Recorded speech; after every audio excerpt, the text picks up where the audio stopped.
يا أيها الذين آمنوا اذكروا الله ذكرا كثيرا اذكروا الله ذكرا كثيرا وسبحوه بكرة وأصيلا هو الذي يصلي عليكم وملائكته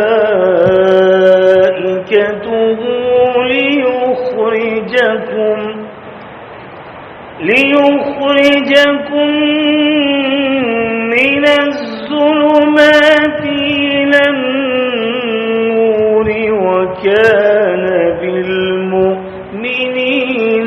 رحيما تحيتهم يوم يلقونه سلام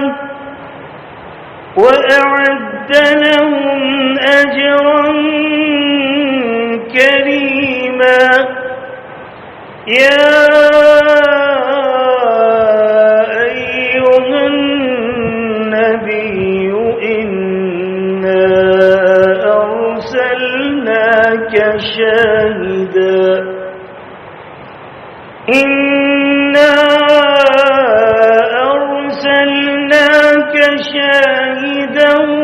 ومبشرا ونذيرا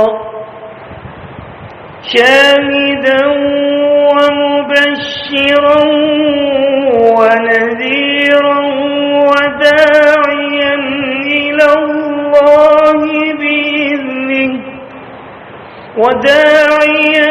إلى الله بإذنه وسراجا منيرا وبشر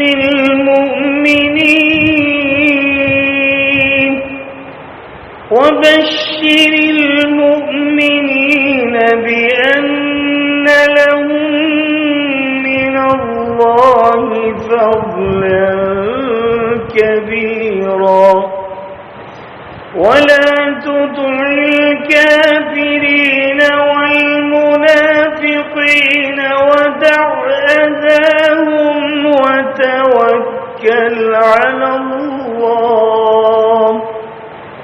وتوكل على الله وكفى بالله وكيلا صدق الله العظيم. شروع کرتا ہوں اللہ رب العزت کے بابرکت نام سے جو بڑا ہی مہربان اور نہایت ہی رحم کرنے والا ہے. ارشاد باری تعالی ہے جس کا معنی و مفہوم ہے اے ایمان والو اذکر اللہ کا ذکر کرو ذکرن کثیرا تھوڑا نہیں بہت سا ذکر کرو تھک بھی جاؤ تو پھر بھی کرتے رہو. اذکر اللہ ذکرن کثیرا اللہ کا ذکر کرو بہت زیادہ کثرت کے ساتھ ذکر کرو. وسبحوہ بکرۃ واصیلا اتنا زیادہ کرو کہ اس کی تسبیح بھی ساتھ ہو اور اس کی تسبیح بھی بیان کرو اس کی تعریف بھی کرو. بکرۃ واصیلا صبح بھی اور شام بھی یعنی ہمہ وقت اس کے ذکر میں رہو اس کی تسبیح میں رہو. هو الذی یصلی علیکم وہ اللہ جو کہ تمہارے اوپر رحمتیں بھیجتا ہے. وملائکتہ اور اس کے ملائکہ مغفرت کی دعا کرتے ہیں. لیخرجکم تاکہ تمہیں نکالیں من الظلمات الی النور اندھیروں سے روشنیوں کی طرف ظلمت سے نور کی طرف جہالت سے علم کی طرف ضلالت سے ہدایت کی طرف. وکان بالمؤمنین رحیما اور اللہ تعالیٰ جو ہیں مومنوں کے ساتھ بڑے رحیم ہیں بڑے رحم کرنے والے ہیں. تحیتہم یوم یلقونہ سلام ویلکم کیا جائے گا تمہیں. تحیتہم تمہیں مرحبا کہا جائے گا تمہیں برکت دی جائے گی. اس دن یلقونہ، جس دن تم ملو گے اس سے، یعنی قیامت کے دن، سلام، سلام کے ساتھ تمہارا استقبال کیا جائے گا۔ تحیہ معنی استقبال، سلام کے معنی سلامتی کے ساتھ، سلام پیش کر کے تمہارا استقبال کیا جائے گا، تمہیں ویلکم کیا جائے گا اس دن جس دن تمہیں اللہ تعالیٰ سے ملنا ہوگا، یعنی قیامت کے دن۔ وَأَعَدَّ لَهُمْ أَجْرًا كَرِيمًا، اور اس دن اللہ نے تمہارے لیے تیار کر رکھا ہے اجر، بہت بڑا اجر، کریمہ، جو عزت والا ہے، ایسا اجر، ایسا ثواب جو عزت کے ساتھ تیار کیا گیا ہے۔ یا ایھا النبی، اے نبی، اے میرے پیارے نبی، انا ارسلناک، بے شک ہم نے تجھے بھیجا ہے، شاہدن، گواہ بنا کر، مبشرن، تبشیر کرتے ہوئے، خوشخبری دینے والا، ونذیرا، اور ڈرانے والا، وداعیا، اور بلانے والا، الی اللہ، اللہ کی طرف، باذنہ، اس کے حکم سے، یعنی تو اس کے حکم سے تو بلانے والا ہے، وسراجا منیرا، اور ایسا چراغ ہے جو روشن ہے، وبشر المؤمنین، مومنوں کے لیے بشارت دے دو، اے محبوب کریم صلی اللہ علیہ وسلم، آپ بشارت دے دیجیے ان مومنوں کو، خوشخبری دے دیجیے، بأن لہم، کہ ان کے واسطے ہے،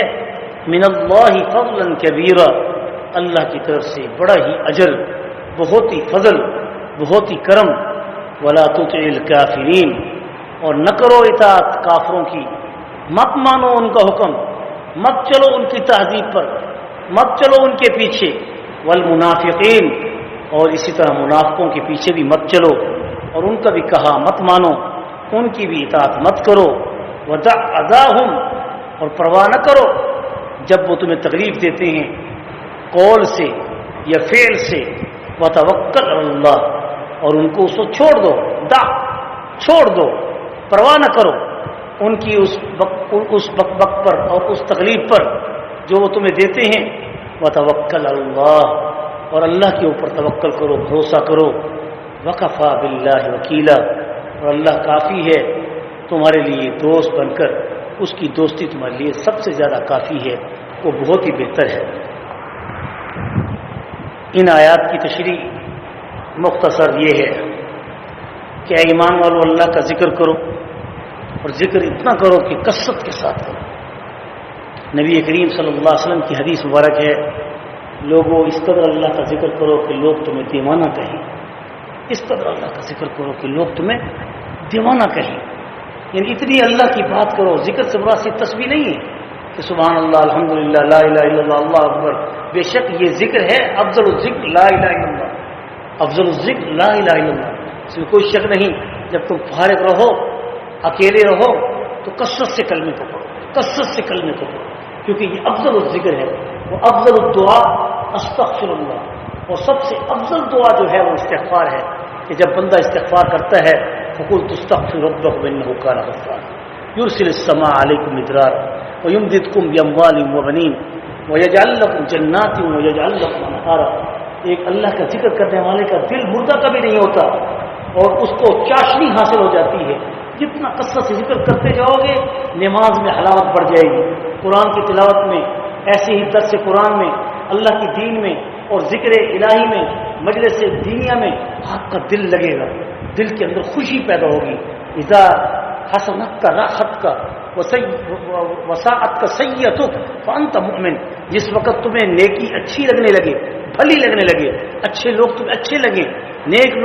لوگوں سے آپ کو محبت پیدا ہو، ان سے نفرت پیدا نہ ہو، سمجھو کہ تمہارے دل کے اندر اللہ کی طرف سے رحمت آ رہی ہے، تم اس وقت مومن ہو رہے ہو۔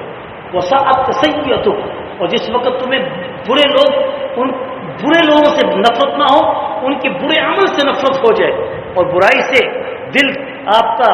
یعنی غمزدہ ہو جائے، جب تم کوئی گناہ کرو تو دل تمہارا اللہ کے نزدیک ڈر جائے، تو سمجھو فانت مومن، تم مومن ہو۔ یہ تب حاصل ہوتی ہے یہ حالت،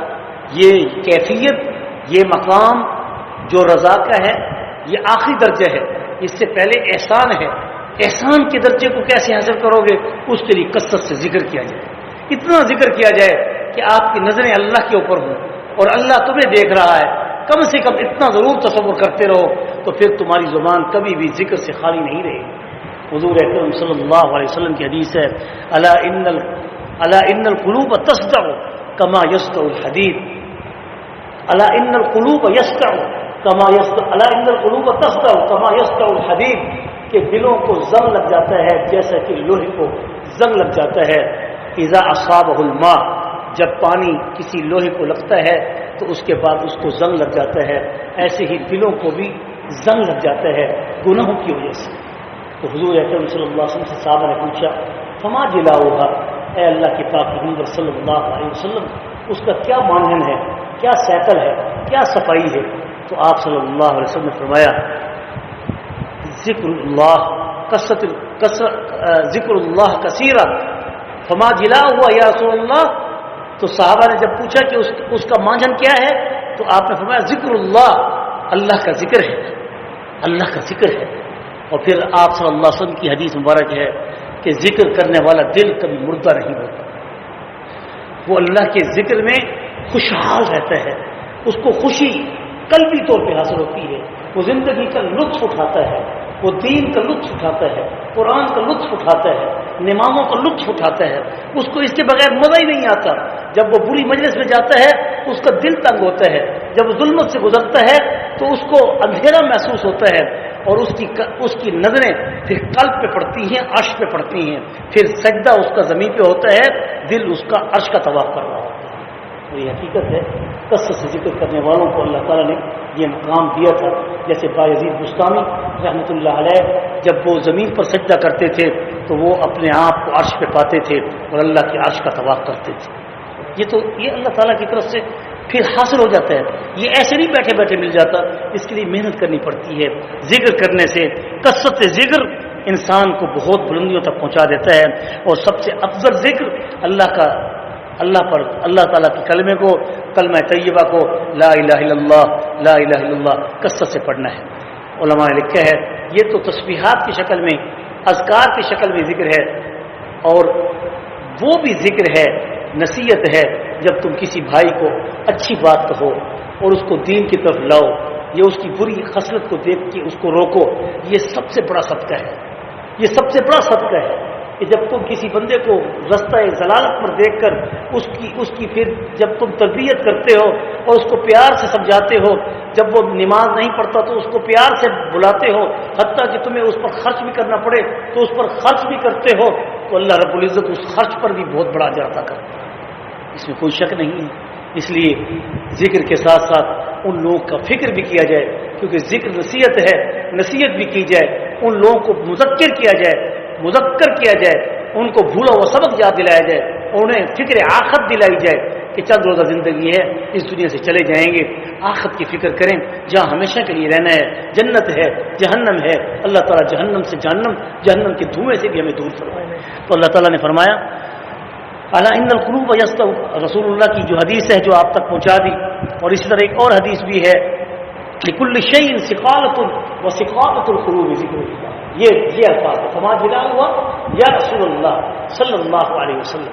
کہ جب صحابہ نے پوچھا کہ دلوں کا مانجن کیا ہے، تو آپ صلی اللہ علیہ وسلم نے اس کا جواب یہ دیا تھا، ثقالۃ القلوب لکل شیء ثقالۃ، ہر چیز کو مانجنے کے لیے کوئی نہ کوئی چیز ہے، ایسے ہی دلوں کے مانجن، دلوں کی صفائی کے لیے اللہ کا ذکر ہے، کثرت سے اللہ کا ذکر کرو۔ پھر فرمایا الا ان فی الجسد مضغۃ، الا ان فی الجسد مضغۃ، کہ جسم انسانی میں ایک لوتھڑا ہے، جسم انسانی میں ایک لوتھڑا ہے، ایک زبان سے ذکر ہے، ایک دل سے ذکر ہے، اور جو دل کا ذکر ہے وہ زبان کے ذکر سے افضل ہو جاتا ہے، حتیٰ کہ زبان کا ذکر کرامن کاتبین لکھتے ہیں اور دل کا ذکر کرامن کاتبین کے ذمہ نہیں ہے۔ اللہ کہتا ہے اس بندے کو میرے اوپر چھوڑ دو، روز قیامت میں جانوں اور اس کے دل کے ذکر پر اجر میں جانوں، میں ہی عطا کروں۔ اس لیے قلبی ذکر 24 گھنٹے ہم وقت اس کی پریکٹس علماء صوفیاء کرام کراتے ہیں، تو وہ بھی بہت ضروری ہے، اس کو بھی سیکھو۔ اب وہ کیا ہے، الا ان فی الجسد مضغۃ اذا صلحت صلح الجسد كله واذا فسدت فسد الجسد كله الا وهي القلب، کہ جب وہ لوتھڑا جو جسم انسانی کے اندر ہے، جب وہ اس کے اندر فساد پیدا ہوتا ہے، جب وہ گناہگار ہوتا ہے، جب اس پر ایک گناہ وہ کرتا ہے تو ایک نقطہ سیاہ لگ جاتا ہے. حضور نے فرمایا جب وہ دوسرا گناہ کرتا ہے اور توبہ نہیں کرتا دوسرا نقطہ لگ جاتا ہے, یہاں تک کہ کرتے کرتے وہ توبہ نہیں کرتا, سارا دل اس کا سیاہ ہو جاتا ہے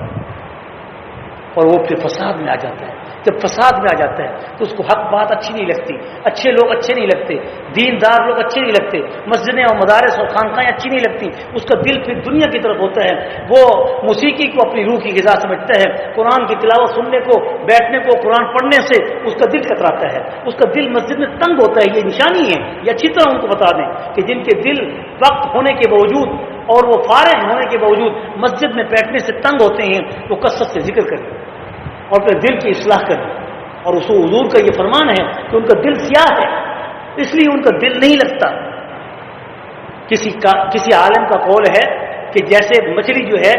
پانی کے بغیر نہیں رہ سکتی, مومن مسجد کے بغیر نہیں رہ سکتا. یہ حدیث نہیں ہے کہ المؤمن فی المسجد کالسمک فی الماء والطیر فی الکف, اور ایسے ہی جو کطیر فی القفص جیسے, اور ایسے ہی جو دوسری بھی حدیث نہیں ہے جو ایک قول ہے کہ مومن کا دل مسجد میں ایسے اٹکا رہتا ہے جیسا کہ پانی کے اندر مچھلی رہتی ہے اور مچھلی پانی کے بغیر تڑپتی ہے. مومن کا دل مسجد کے بغیر تڑپتا رہتا ہے, اسی انتظار میں ہوتا ہے کب اللہ تعالیٰ کی طرف سے اذان آئے اور میں مسجد میں جا کر اس کے سر پر سجود جا کر عبادت کروں. تو یہ ذکر کے لیے, یہ دل کو صاف کرنے کے لیے بہت ضروری ہے. جو دلوں کے اندر جس کو میل پڑ چکا ہے اور اس کا دل اگر دین کی طرف نہیں آتا, ان کو کہیں چلو ٹھیک ہے مسجد نہیں آتے, نماز پہ نہیں آتے, چلو یار بیٹھ کے ذکر تو کر لیا کرو. اللہ کی قسم بہت تجربہ ہے, آپ زبردستی کریں گے تو شاید انکار کر دیں. اس سے بہتر ہے اس کو کہہ دو یار چلو ٹھیک ہے مسجد نہیں آتے, تسبیح تو ہاتھ میں لے دو, بیٹھے ہو ذکر کرتے رہو, اللہ کو تو یاد کرتے رہو. ایک دن اس کے دل پہ اثر پڑے گا, وہ مسجد کی طرف آنا شروع ہو جائے. یہ طریقہ ہے اس کو لانے کا. پھر جیسا مثبت جیسا تو کلو, جب وہ دل یعنی وہ ٹکڑا جب وہ فساد میں آتا ہے تو پورا جسم فساد میں آ جاتا ہے, آنکھ بھی, کان بھی, ہاتھ بھی, پاؤں بھی, زبان بھی. اور اذا صلح الجسد وإذا فسدت جسد کلو وإذا صلح الجسد کلو, جب وہ صلاحیت میں آتا ہے, صاف ہوتا ہے, تو پورے جسم کو اس کے اچھا صاف ہوتا ہے, حتیٰ کہ اس کے چہرے پہ بھی صاف ہوتا ہے. اس کا دل جب ذکر سے مذکر ہوتا ہے وہ خوش ہوتا ہے, جب وہ خوش ہوتا ہے تو چہرہ اس کا سخت نہیں ہوتا, اس کے چہرے پہ نورانیت آ جاتی ہے, چہرہ اس کا کھلکھلا جاتا ہے, جس سے بھی ملتا ہے خوش ہو کے ملتا ہے اور لوگ اس سے محبت کرنا شروع کر دیتے ہیں, حتیٰ کہ سمندر کی مچھلیاں بھی اس کے لیے استغفار کرتی ہیں. حدیث شریف کی الفاظ ہے, وہ کیا ہے؟ صحابہ نے پوچھا تو آپ نے فرمایا الا وہی القلب, وہ دل ہے. اللہ تعالیٰ سے دعا ہے کہ اللہ تعالیٰ ہمیں کثرت سے ذکر کرنے والا بنائے. وآخر دعوانا ان الحمد للہ.